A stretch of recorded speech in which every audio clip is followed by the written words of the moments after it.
Bueno, al margen de Hugo Chávez, la realidad sigue transitando por donde suele últimamente. Bárcenas ha vuelto a denunciar hoy el Partido Popular, en este caso por mobbing. El PP ha denunciado al País, pero no exactamente a Bárcenas. Y hoy, en lo que para algunos empieza a ser un síntoma de que no tiene buena suerte este hombre, ha habido un incendio en la clínica privada en la que continúa ingresado el rey Juan Carlos. Vamos a tratar de hablar de estos asuntos, pero como les decía, primero voy a presentarles a las personas que nos van a ayudar a completar el análisis de la actualidad de esta jornada. Iván Puentes, muy buenas noches.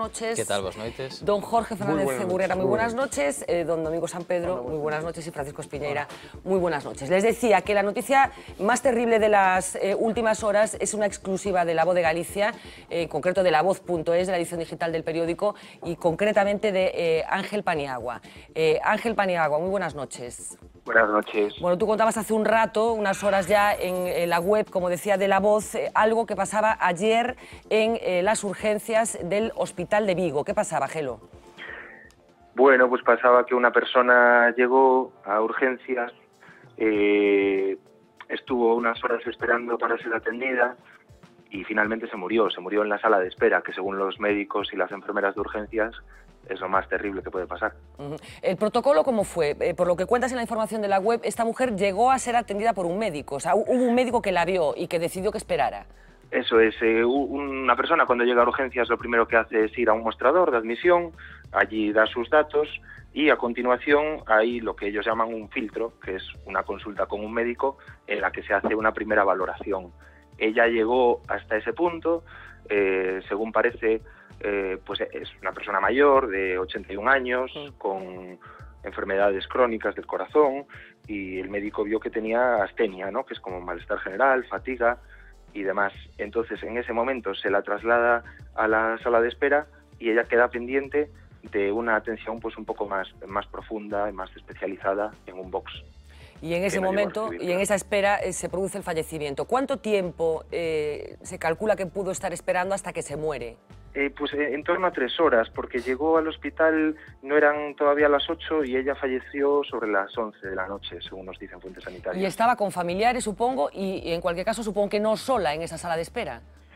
No sola, porque las urgencias del Hospital Xeral todo el día pues hubieron un momento, bueno, una jornada muy intensa, ¿no? La saturación ha sido evidente en toda esta semana.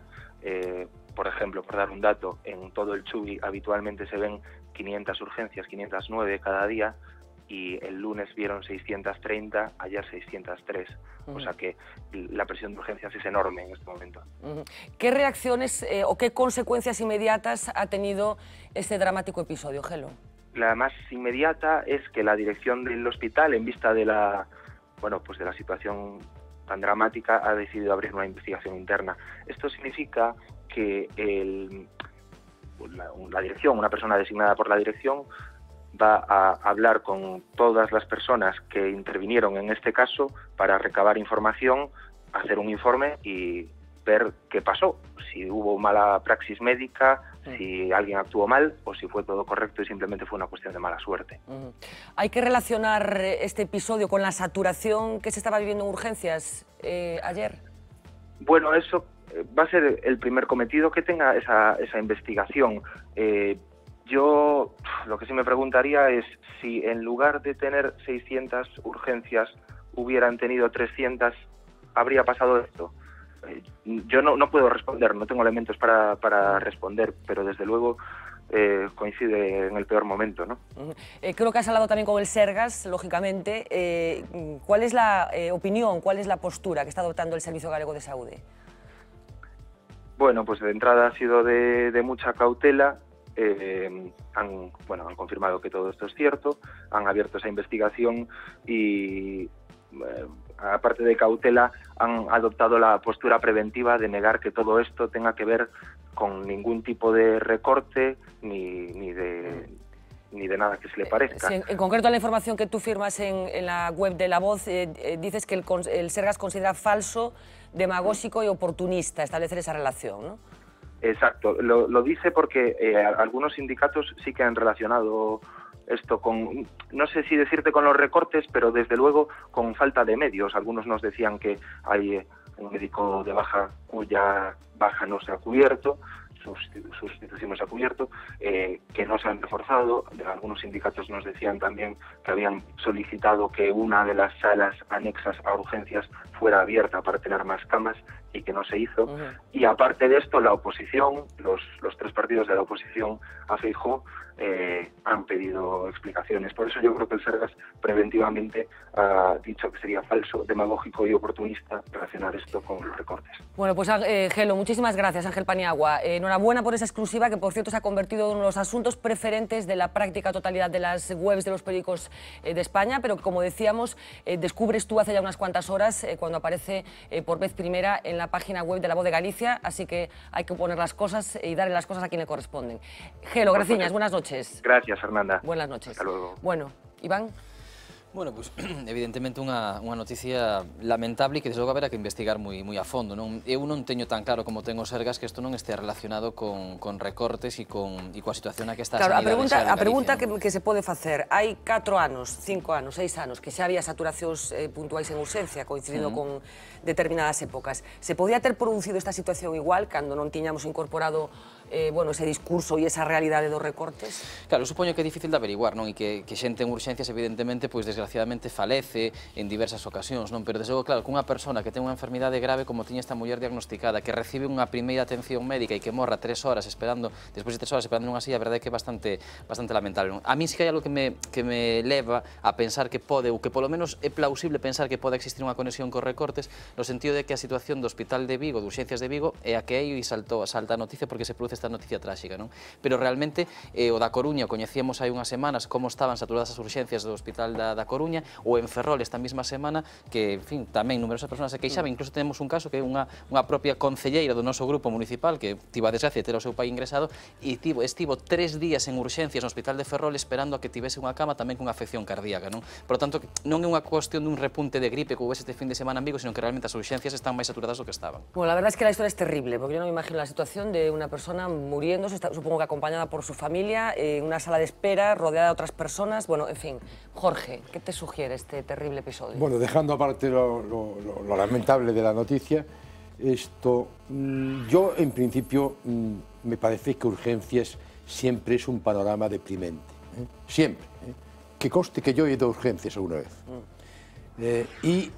Deprimente porque es una masificación, porque es un ambiente lamentable y porque es una situación de debilidad para todos los que están en urgencias, ¿no?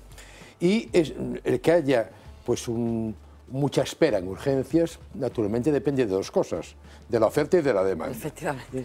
Y en este caso la oferta está condicionada por los recursos, y la demanda está condicionada por las circunstancias. En épocas de gripe, evidentemente, crecen muchísimo las urgencias, ¿no? Decir que puede haber una relación con los recortes, me parece poco tiempo transcurrido desde que empezaron los recortes para que tenga una relación causa-efecto clara. El caso concreto a mí me sorprende muchísimo, porque una persona en urgencias, aparte de que puede haber un error médico, evidentemente, por parte de la primera supervisión que le hicieron, está acompañada por sus familiares y si ven que el enfermo va peor, van rápidamente a llamar la atención del personal sanitario. O sea, yo, vamos, en principio, todo me hace pensar en una desgraciada coincidencia de una persona mayor, de una persona con una astenia parece que seria y tal. De todas maneras, aunque sea una coincidencia, a mí me parece que una persona en esas circunstancias, estar 3 horas esperando, no puede ser. Fran.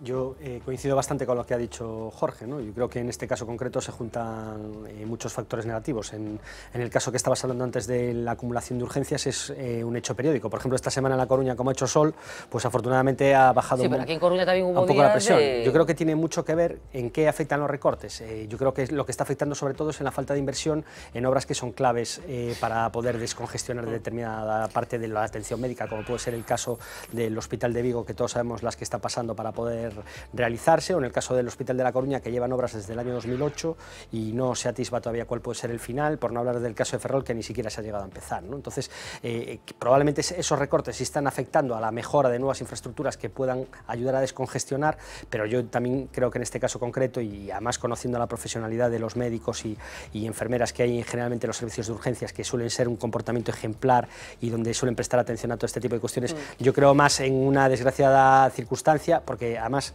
dicho lo que voy a decir puede sonar a demagógico, pero 3 horas es un tiempo de espera mínimo en urgencias. Cualquier persona que vaya a un centro de urgencias en una de las grandes ciudades se dará cuenta que lo normal, salvo que lleves con un... Depende de la gravedad. Claro, con una cosa grave... De todas maneras, hay que advertir que los profesionales de urgencias sí que están denunciando que hay falta de medios, yo por poner las cosas en todos los lados. No, pero quiero decir que, como bien explicaba Jorge, yo en ese sentido coincido plenamente con lo que acaba de decir él, ¿no? Si el propio enfermero o médico detecta una situación de especial gravedad, se le pasaría a otro sistema de... O sea, digamos que lo que ha podido haber a lo mejor es un fallo en la cadena de triaje, también agravado, insisto, porque no haya habido a lo mejor las suficientes infraestructuras o no estén lo suficientemente dotados los servicios, que eso no se pone en duda, pero que si fuera, si la relación es por el tiempo que está en urgencias, entonces habría muertes a mansalva todos los días.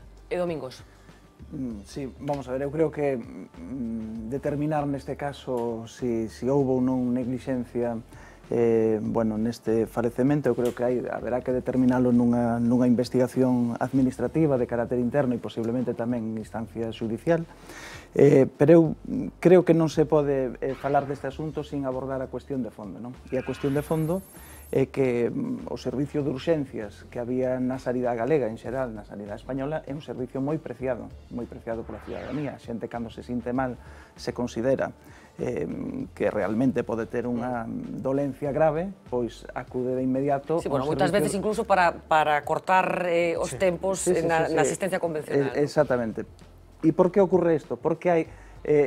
sempre hubo picos, como ben dixeches, no servicio de urxencias, coincidía ás veces na época do Nadal, algúns momentos do verán, cando hai episodios de gripe e tal, pero a verdade é que é moito máis frecuente, non? É máis frecuente porque temos unha atención sanitaria de base a primaria, a atención primaria, que está tamén saturada, é dicir, agora xa non existe aquelo de ir a un médico de cabeceira e poder chegar ali e solicitar a vez e que che atendan no día. Eso é imposible xa. É dicir, eu acórdome no ano 2006, ano 2007, do Partido Popular denunciando dende a oposición, cando isto se empezaba xa a producir, porque a verdade que xa leva anos producíndose, como decía que eso era unha anomalía, non, eso non existiu nunca. Entón, eso está derivando a moitos pacientes cara ao servicio de urxencias, e o servicio de urxencias, por tanto, está prestando un servicio que non lle corresponde. Exactamente, e dende logo hai un desaxuste como mínimo, entre a prestación dese servicio e a demanda que ten ese servicio, non?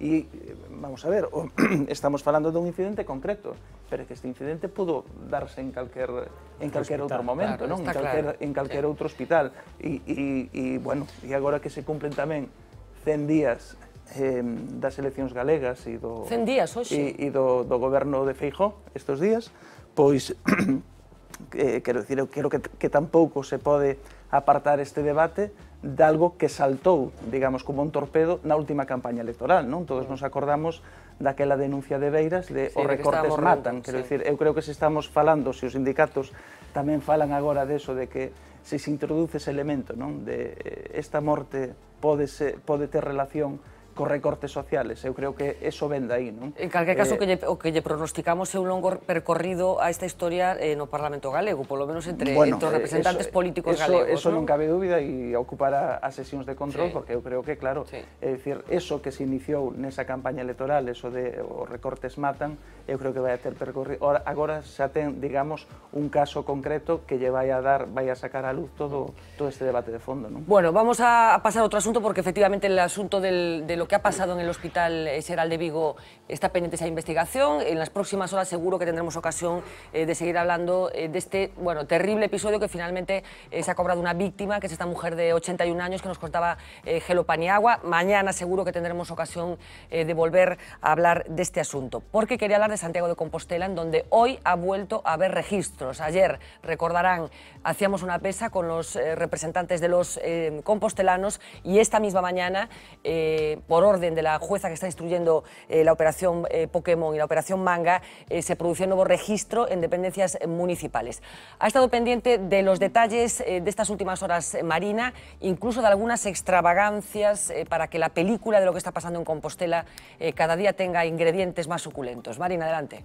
Pues vamos a empezar a las 9:30 de la mañana de hoy, cuando los agentes del Servicio de Vigilancia Aduanera han vuelto a registrar el concello de Santiago. Llegaban a esa hora al Departamento de Informática y también estuvieron en las oficinas de intervención y de urbanismo. Eso se produjo hoy porque la verdad es que los documentos que se están llevando en los registros de la Pokémon ya están dando frutos. Se han descubierto movimientos de dinero entre ediles de Compostela y el presunto contrabandista internacional de obras de arte Leonardo Patterson. La noticia la podíamos leer hoy en La Voz de Galicia. Grandes cantidades de dinero se movían con periodicidad entre esas dos partes y al parecer en la época de Conde Roa se llegaron a consignar partidas de 100.000 euros para estos movimientos. Parece que la Pokémon está ganando tintes internacionales, así que Fernanda, si te parece, nos vamos hasta Costa Rica para conocer un poco más sobre este nuevo personaje de la Pokémon, Leonardo Patterson. Leonardo Patterson es un viejo conocido de la Interpol. Se considera a sí mismo un coleccionista y vendedor de arte, pero cuenta con un amplio historial de denuncias y detenciones por fraude, estafa y tráfico ilegal de arte y especies protegidas. En 1996, Patterson fue recibido como todo un mecenas en Santiago. Eligió la capital gallega para montar una gran exposición con más de 1000 piezas de arte precolombino. La muestra contó con importantes patrocinadores y su inauguración fue presidida por el propio presidente de la Xunta, Manuel Fraga Iribarne. Fue además un éxito de público, tanto que llegó a proponerse que se convirtiera en una exposición permanente. Ese era en realidad el objetivo de Patterson, colocar a la Xunta su colección por el módico precio de 18 millones de euros. La intervención de una experta arqueóloga denunciando la falsificación de algunas piezas y el origen ilegal de otras evitó el pelotazo. El marchante de arte costarricense dejó Compostela y su flamante colección quedó en una cámara de seguridad de la ciudad. En el 2006, el tesoro de Patterson volvió a la actualidad. Varios países latinoamericanos reclamaron las piezas como robadas. Un juez ordenó su custodia, pero 2 años después el coleccionista organizó su traslado sin que la policía lo impidiera. Las antigüedades no llegaron nunca a su destino, quedaron confiscadas en la aduana de Múnich. Patterson fue acusado en Santiago. El fiscal pidió para él 2 años de cárcel y 64 millones de multa. Nunca fue juzgado porque el coleccionista contrabandista alegó problemas de salud. Así que ya sabéis, nos quedamos todos con ese nombre, Leonardo Patterson, el nuevo personaje de la Operación Pokémon, Fernanda. Bueno, surrealista, esos documentos que revelan movimientos de dinero entre este señor, que ya estuvo a punto de colársela a Galicia en su momento, nada menos que 18 millones de euros que pedía por ese monumental tesoro de obras, prácticamente todas ellas robadas, sino que ahora parece que tenía una relación extraña entre concejales y exconcejales del Ayuntamiento de Santiago. Domingos, ¿qué más puede pasar? Vamos a ver, aquí es muy curioso porque... un obispo... Sí, bueno, efectivamente. Vimos un obispo en Santiago de Compostela, que dio el pego, que no era obispo, durante mucho tiempo. Ah, sí, yo esa historia no sé cuál es. Sí, que no era obispo. Un obispo latinoamericano que decía misa en la catedral todos los días. Negro. Sí. No recuerdo y esa engañó a un historia. montón de gente y además este señor, pufos en todas partes. Y estuvo meses, 8 meses o así, diciendo misa todos los días. Y fue a la fiesta vikinga a repartir comunión. Es que somos unos y no ingenuos. era ni cura ni nada. Jorge, somos unos ingenuos, Jorge. Domingos. Vamos a ver, o que vexo é que xa estamos nunha derivada nova, non? Que dá moito de sí o exalcalde de Santiago, Conde Roa, porque é un pozo sin fondo, non? Mira, pode chegar a haber conexión con Bárcenas, xa que falamos de obras de arte. Totalmente, vamos. Igual hizo de intermediario Patterson. É dicir, no que era a fase E está en el Prado. no que era a fase da Operación Manga, que a súa vez é unha derivada da Pokémon, xa estamos agora no que pode ser a Operación Gioconda, é dicir, vamos a deixar aí para a fantasía dos Pikachu, vas a Pikachu agora. dos policías que poñen os nomes, non? Pero bueno, eu creo que convén explicar exactamente ante que estamos, non? polo visto, Conde Roa, que, como sabemos, é abogado, era abogado deste señor. Ah, sí. Exercía, digamos... de representante legal de Patterson. Era o representante legal de Patterson. Estafaba quen? E estos pagos, digamos, o que tiñan que ver é que eran pagos de Conde Roa cara ao seu cliente, é dicir, todos posiblemente requerimos os servicios dun abogado ao longo da nosa vida, non? E sabemos en que consiste eso, que normalmente recorrimos nós ao mellor a outros para poder pagar o abogado, neste caso non, neste caso foi ao revés, non? O propio abogado recurreu, digamos, a outros concelleiros ou xente que quería levar na súa lista, porque isto ocurriu antes de que el fora alcalde, non? Xa era, digamos, o portavoz da oposición. Entón, el recurreu a outros concelleiros e tal, solicitando aportacións para o seu cliente. Claro, eu creo que iso é un pouco extraño, non? Porque é como o mundo ao revés, é dicir, en vez de... O abogado paga o cliente, en lugar do cliente pagar o abogado. En vez do Leonard Patterson pedir por aí para poder pagar a Conde Roa, que ademais posiblemente fora mellor abogado que político, pois ocurría xusto ao revés, non? Entón, quero dicir, ten toda a pinta de ser toda unha trangallada, posiblemente, ou mellor, habería que velo, claro, e a xuez terá que determinar, pero, bueno, as sospeitas conducen a pensar cara ao mercado de contrabando ilegal de obras de arte, non? É dicir, de poñer determinados depósitos para poder comerciar con obras de arte. La pregunta... Yo, de verdad, eu non sei se foi unha brincadeira ou non ver o paralelismo con Bárcenas, pero, dende logo, eu non o descartaría. Non, eu dicen como brincadeira, pero, efectivamente, yo, de todas maneras, si tienen curiosidad en este asunto tan pintoresco, simplemente vayan a Google y pongan el nombre de Leonardo Patterson para que se den cuenta del personaje del que estamos hablando, porque no es un personaje que se haya manejado solamente en el entorno de Galicia, que debió de pensar aquí son parvos y seguro que va a colar, sino que tiene entradas procedentes de todo el mundo. E que sabe o mellor se as tensións que hai agora mesmo no goberno de Santiago tiveron o seu orixe incluso aquí, porque claro...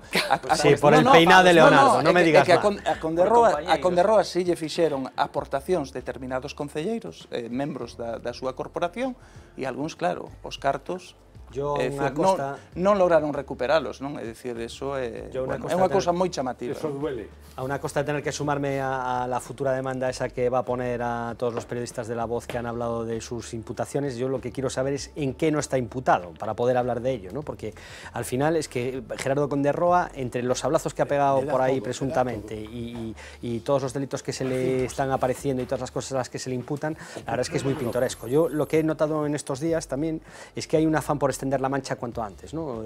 Estamos viendo ya como desde el propio entorno del ayuntamiento están empezando a soltar los papeles de los antiguos contratos de Vendex y de Sermasa, un poco para contrarrestar todas estas noticias que están apareciendo, y obviamente solo puede sonar a cortina de humo para intentar tapar todos estos disparates, porque estamos hablando de situaciones que en el caso de Leonardo Patterson yo creo que ya rozan lo dantesco, ¿no? Yo creo que... Leonardo Patterson, Jorge, tú que me consta que te gusta esto del mundo del arte, ¿no habrás utilizado sus servicios en alguna ocasión? No. Yo a quien conocí, perdón, no conocí, a quien le adquirí un cuadro, pero para mí bastante malo, porque lo adquirí a través de otra persona, fue a Eric el Belga. Bueno, tú te mueves ya con entre Eric el Belga y Patterson. Como venga Montoro.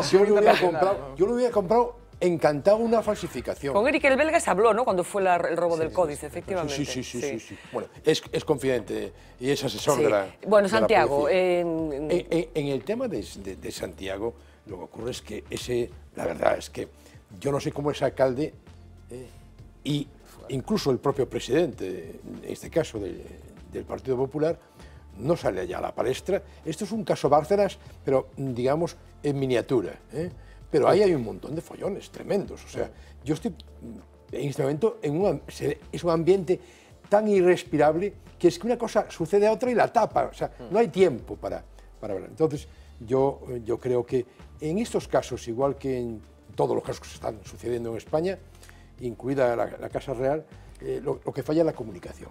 Yo creo sinceramente que hace falta... Pues lo que falla es el cazo, básicamente, después la comunicación del cazo. Los políticos que se quieran salvar de toda este mierdé, esos políticos tienen que... Ir a clases de periodismo. Distinguirse por comunicar, tienen que hablar. A ver, ¿cómo lo vemos aquí, Julio? Hombre, yo creo que todo esto aquí un poco en la línea de Jorge, ¿no? Aquí lo que hace falta, digamos, es investigación, policía, jueces y sentencias cuanto antes mejor, y a poder ser lo más ejemplarizantes posibles. Por las sentencias yo creo que vamos a tener que esperar un poquito. Y a mí me da la sensación de que, o sea, ¿qué es lo que hay que hacer, no? O sea, no hay mayor injusticia que la justicia hecha a destiempo. Lo de Unión de hoy... Bueno, en cualquier caso estamos hablando de un ayuntamiento en una situación muy determinada. Ahora te pregunto a ti, que supongo que por dónde va tu tesis de qué hay que hacer con Santiago, pero Domingos, ¿tú crees que hay que tomar medidas definitivas con el Ayuntamiento de Santiago? Bueno, y probablemente extraordinarias, teniendo en cuenta lo extraordinario de la situación. É que as medidas están a man, non? Eu creo que realmente comparto o que din algúns grupos na oposición, neste caso creo que foi exposto polo Grupo Socialista, por outros ou mellor non habería que ir a unha disolución da corporación, pero si hai outro tipo de recursos antes de chegar a esa vía que si se poden facer. Hai unha lista que pode correr. É dicir, esa lista, é que da lista de Santiago formaban parte dúas persoas moi relevantes da dirección do Partido Popular.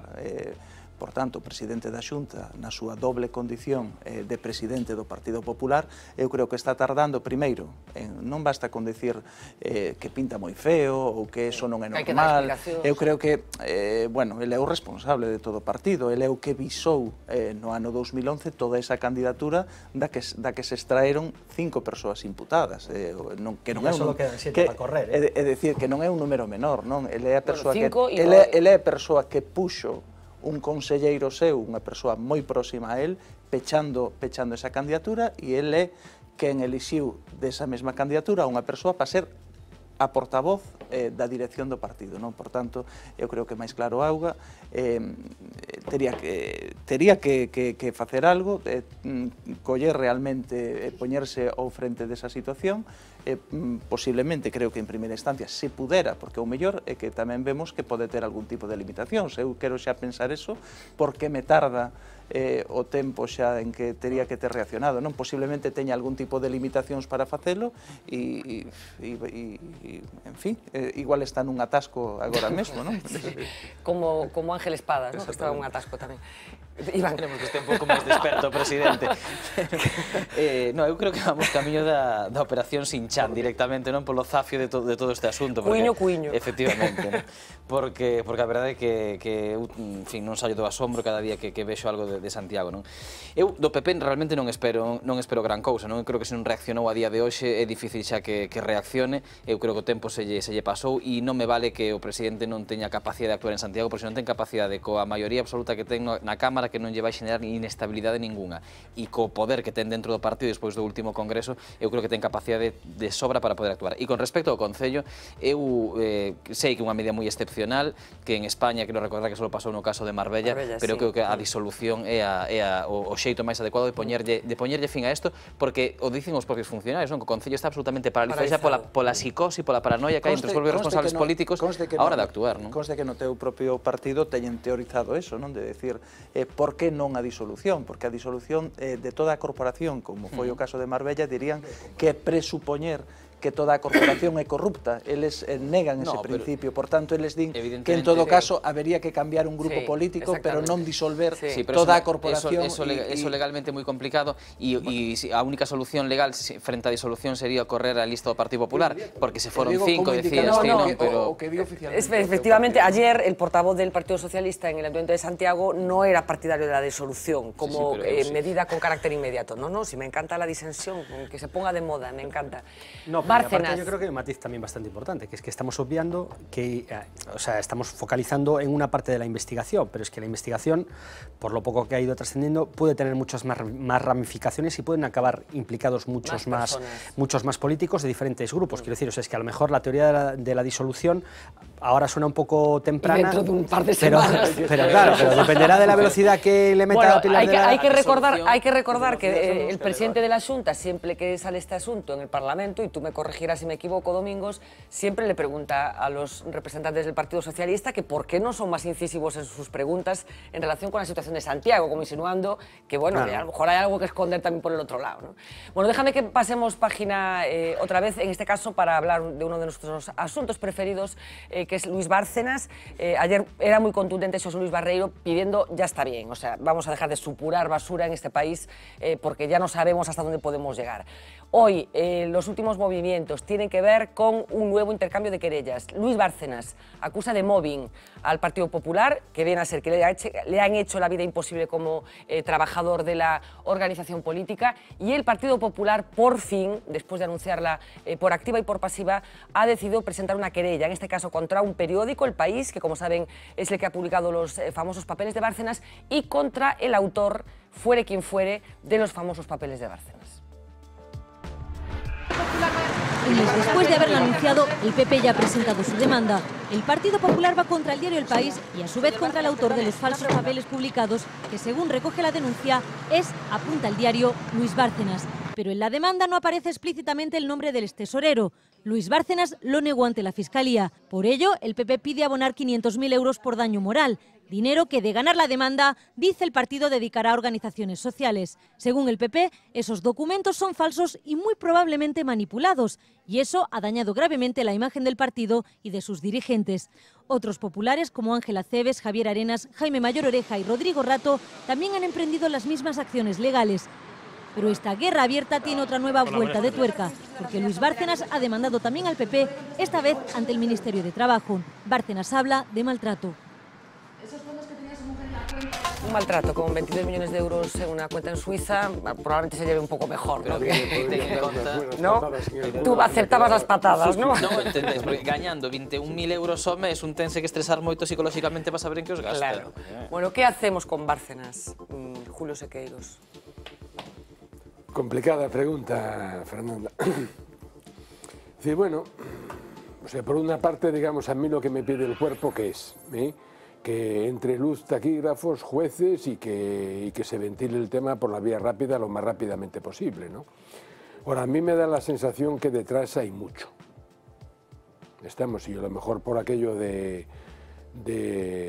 sea, tengo bastante miedo en que una solución así estrictamente judicial, sin tener ningún otro tipo de miramientos, digamos, o sin estar circunscrita, por la posibilidad de la gobernabilidad del país en su conjunto, porque el tema es enormemente grave.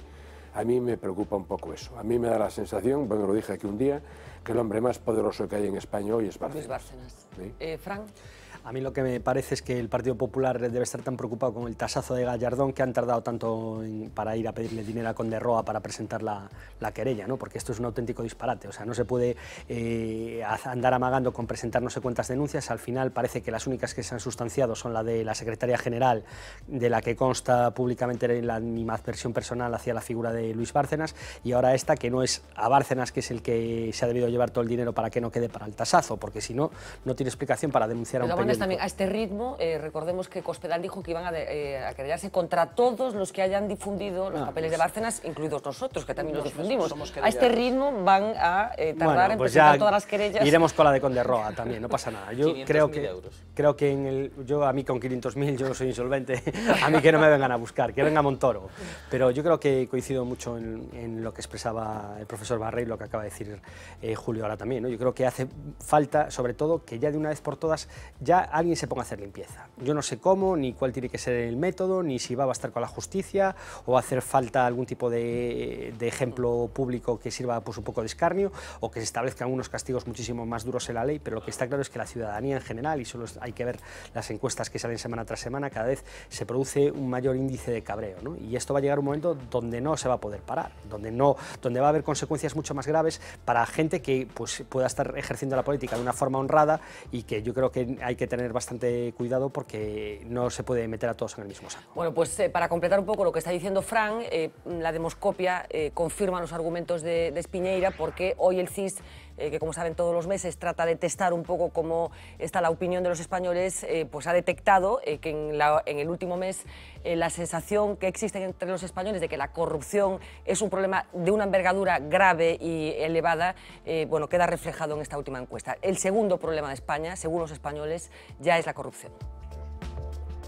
Una información por la cual dice que su mujer ingresó 11 Se lo enseñamos todos los días porque todos los días hay noticias nuevas sobre corrupción, sea de unos o sea de otros. Y el hartazgo en la sociedad se ve ya en forma de encuesta. Último barómetro del CIS. La corrupción sube puestos y se planta como el segundo problema para los españoles. Lo es para un 40% de los encuestados. En el barómetro de enero estaba en el puesto cuarto. Sigue ganando, eso sí, estas largas colas en el INEM. Problema de dimensiones ya incalculables para el 79,9% de los encuestados. La economía, ese enunciado teórico que mueve la vida de las personas. Tercer problema para un 35,4%. Baja puestos con respecto a enero, que lo era para un 38,9%. Y en este CIS, valoración de profesiones. No sabemos si será por esto o por esto, pero los más valorados, médicos y profesores. Y de los menos valorados, aquí los periodistas, que no sé yo qué les hemos hecho a los españoles, los periodistas. Los hay muy buenos, menos mal. Sí, bueno, como todo, como en todos, como en todos.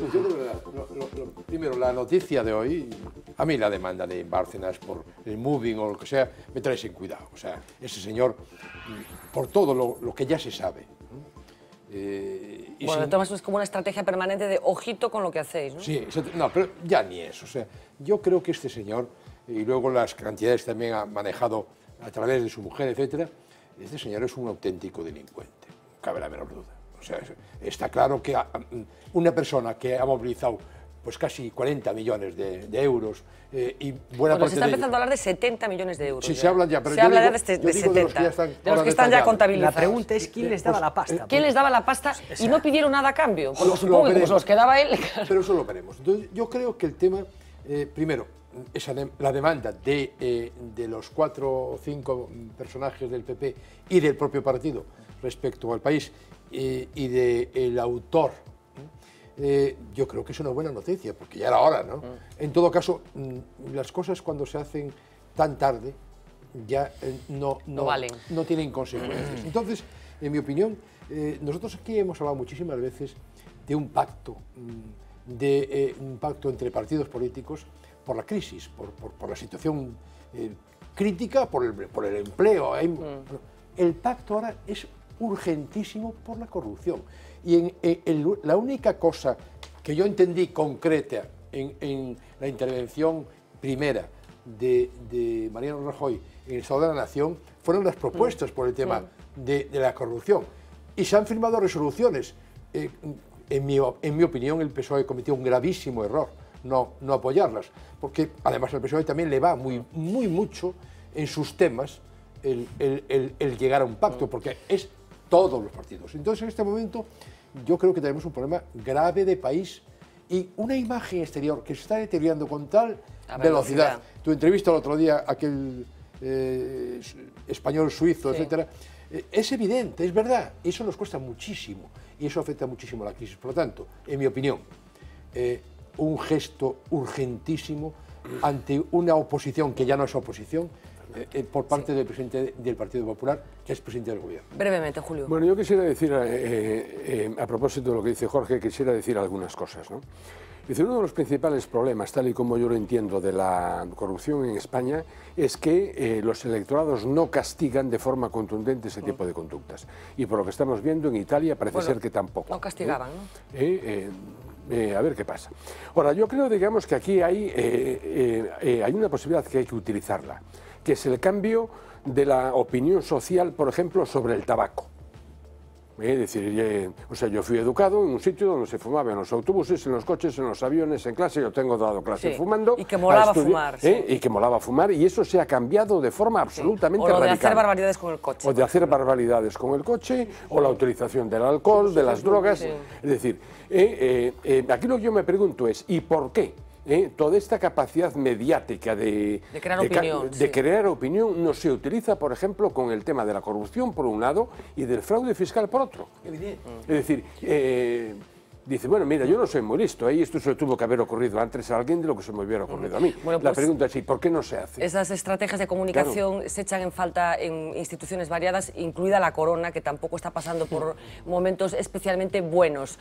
Hoy, como les decía, la última peripecia protagonizada por el jefe del Estado tenía lugar en el hospital Clínica Privada, y siempre insisto en lo de privada, porque ya lo hemos comentado aquí alguna vez, ilustradísimos por Domingo Sampeda, advirtiendo que en otras monarquías esto de que el rey se vaya a una clínica privada es impensable.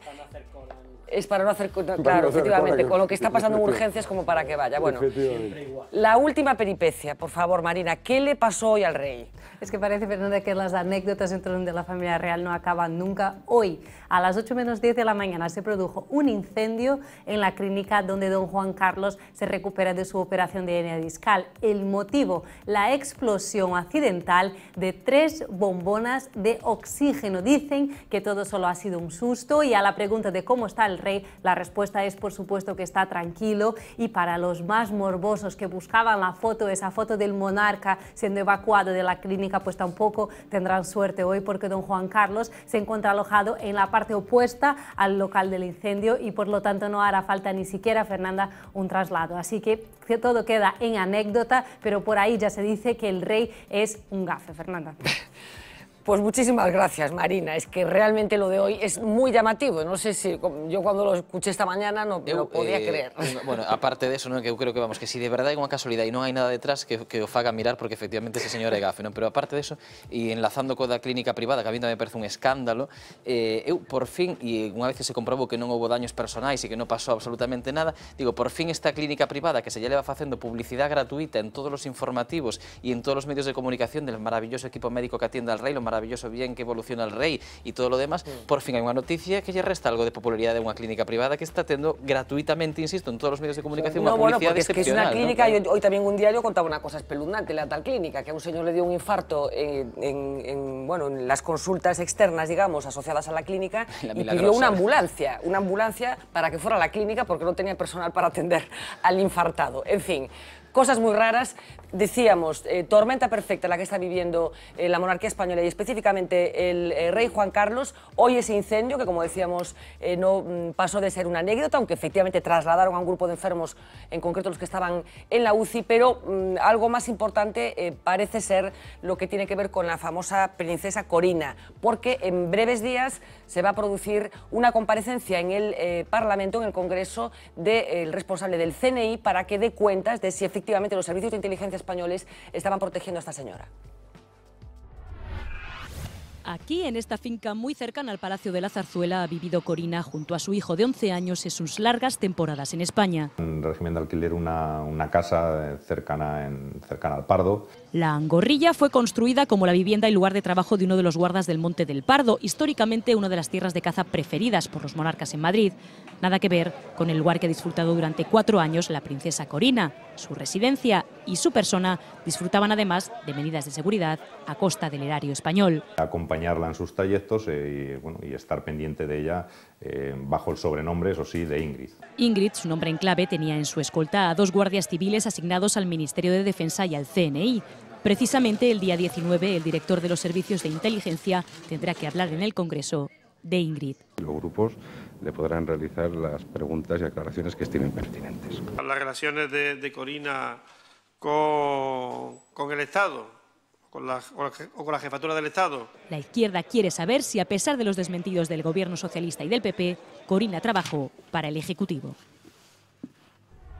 Bueno, explicaciones de los servicios de inteligencia en el Congreso sobre qué estatus tenía Corina y también algo llamativo, ese desencuentro entre la policía, el Sindicato Unificado de Policía, que dice que esta señora sí estaba siendo protegida por el CNI, y la negativa constante desde el Ministerio. En fin, que está un poco todo para Yo creo que tenemos un rey que, además de ser muy quebradizo y tropezar mucho, ha tenido demasiados tropezones de un cierto tipo. Y en esos tropezones, claro, lo que no puedes traer tú es a la pieza al lado de casa. O sea, eso a mí eso me parece... te queda fatal. Yo estoy hablando de caza. Pero estaba en el pabellón de caza ella, era donde vivía, claro. Entonces, yo, la verdad es que, ya dejando aparte la parte jocosa de la cuestión, la verdad es que esa familia en este momento lo tiene que estar pasando muy mal, ¿eh? Bueno, yo conozco a otras que lo están pasando peor. Mira Urdangarín.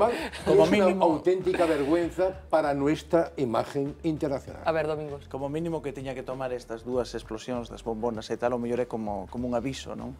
Como un aviso, porque eu creo, como vin recientemente aquí, eu non sei se era Pilar García Negro a que dicía que os reis españoles son máis de fuxir que de abdicar, non?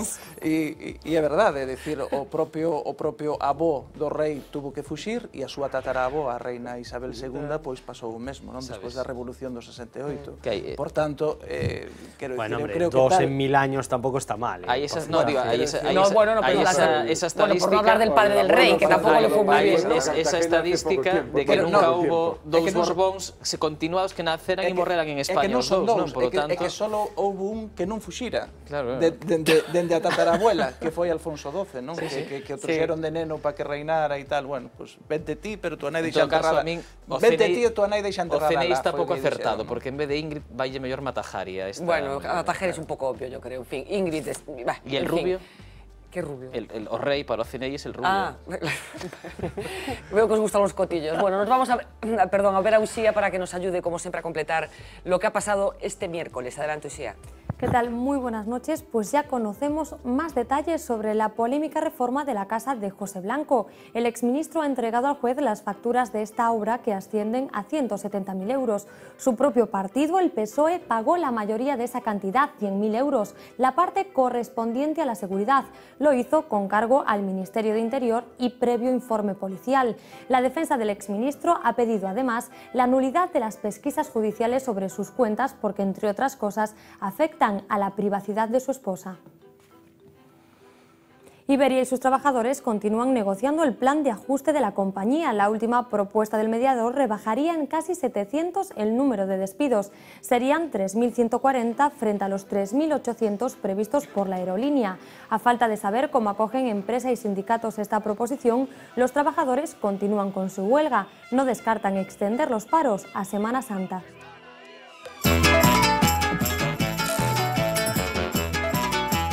Con carreras y empujones. Así terminó la promoción lanzada por Ryanair en Santiago de Compostela. Cientos de jóvenes persiguiendo por las calles del casco viejo al operario de la aerolínea de bajo coste. Todo para conseguir el formulario que les permitirá participar en el sorteo de varios vuelos totalmente gratuitos. El viernes se conocerán los ganadores. La preparación del próximo cónclave papal sigue dejándonos detalles muy curiosos. Por ejemplo, hay tantos cardenales que quieren hablar que han tenido que limitar el tiempo de intervención. Cada prelado tendrá solo 300 segundos de protagonismo. De lo que se hable en esas reuniones tendremos pocas noticias, y es que los cardenales estadounidenses, que hasta ahora daban ruedas de prensa diarias, han tenido que suspender sus comparecencias por el temor a filtraciones.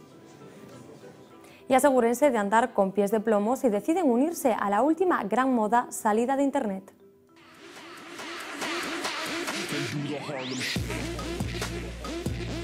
Este peculiar baile llamado Harlem Shake, el último gran éxito en YouTube, ha tenido ya catastróficas consecuencias para algunos de sus adeptos. El último, un profesor búlgaro que ha sido despedido del colegio en el que trabajaba por imitar con sus alumnos este baile. 2 días antes, unos mineros perdieron también su empleo por bailar el Harlem Shake durante su jornada laboral. Aquí terminamos hoy, Fernanda. ¿Qué tal se te da a ti el Harlem Shake, Uxía?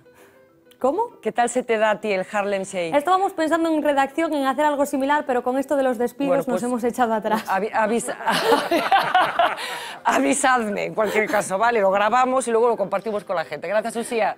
Hasta mañana. Bueno, cosas off the record. Faltan un par de minutos nada más, pero vamos a hablar de Bárcenas desde un punto de vista muy misterioso.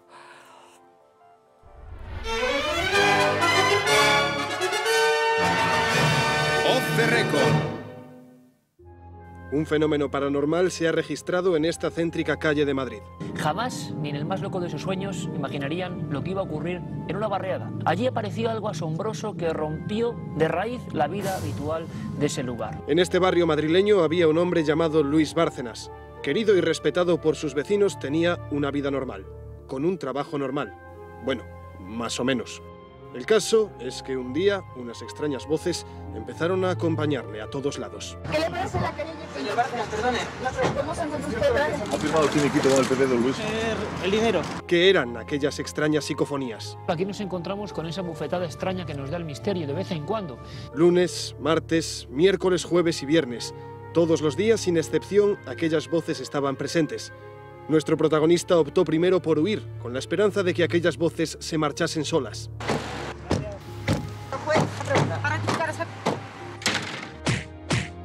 Su plan no funcionó y, atemorizado y confuso, trató de darles cariño. Hola, buenos días. Buenos días. Adiós, buenos días. Ha salido la información por... Muchísimas gracias. Muchísimas gracias. Pero pronto descubriría que esas voces habían llegado para quedarse. ¿Le va a permitir que las declaraciones las haga allí? Le esperamos a la vuelta. Tras un breve episodio de manía persecutoria, Muchas gracias. Cuidado. Cobró dinero negro. Bárcenas por fin se resignó a que tendría que convivir con esas voces.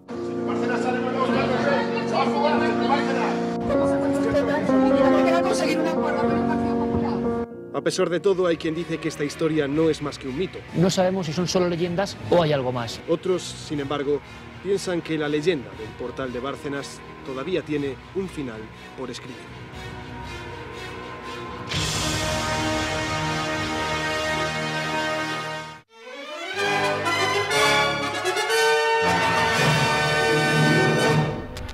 A ver cómo acaba este asunto de Bárcenas y qué más titulares y motivos de comentario nos proporciona. Primera del periódico de mañana, primera edición, titular de apertura, un asunto que ya refería Uxía en sus titulares. Blanco revela que Interior pagó obras en su casa para garantizar su seguridad. Dice que la policía hizo un plan de protección de la vivienda que se financió con 100.000 euros del Ministerio recibidos a través del Partido Socialista. ¿Algún comentario? Eu que descoñecía que isto funciona así, pero se antes de entrar aquí Iván me decía que eso é bastante frecuente que ocurra, pues bueno, este manejo dos fondos... Bueno, yo también tengo un problema de seguridad en mi casa. Si sobran otros 100.000... fondos reservados No sei... Si sobran otros 100.000 que eran para a piscina. O que quero ver do tema é se efectivamente unha práctica habitual do Ministerio do Interior aos cargos públicos, en fin... No, pero a través del PSOE, a seguridade de reforzarlle, a través porque del se fai PSOE. así, non o sei. Bueno, en fin, igual titular, ahí mi marca. es un titular bastante llamativo. Insistimos que esta es la explicación que está ofreciendo el propio José Blanco de lo que está pasando con su casa. Es decir, que esas sospechas que había de la policía de que no cuadraban exactamente las cuentas... A mí de ese titular lo que más me sorprende, que lo contaba antes Uxía y yo creo que tal, ese afán por conocer las cuentas de Bárcenas y esa discreción con las suyas que vulneran su intimidad, ¿no? O sea, si no tiene nada que ocultar, no entiendo por qué. No, tenemos que marcharnos. Vamos a completar la primera. Foto de primera, lógicamente, para Hugo Chávez. La marea roja chavista despide a su líder y destacar un último titular que tiene que ver con una investigación que se está llevando a cabo en Galicia. Un equipo de Santiago patenta una trampa que atrapa las células cancerosas antes de la metástasis. Así que también hay buenas noticias en el periódico de mañana. Chicos, muchísimas gracias por acompañarnos esta noche para hablar de Bárcenas una vez más, que se va a convertir ya en una sección de este programa. Regresamos mañana, 10 menos 20, como siempre en directo. Sean felices.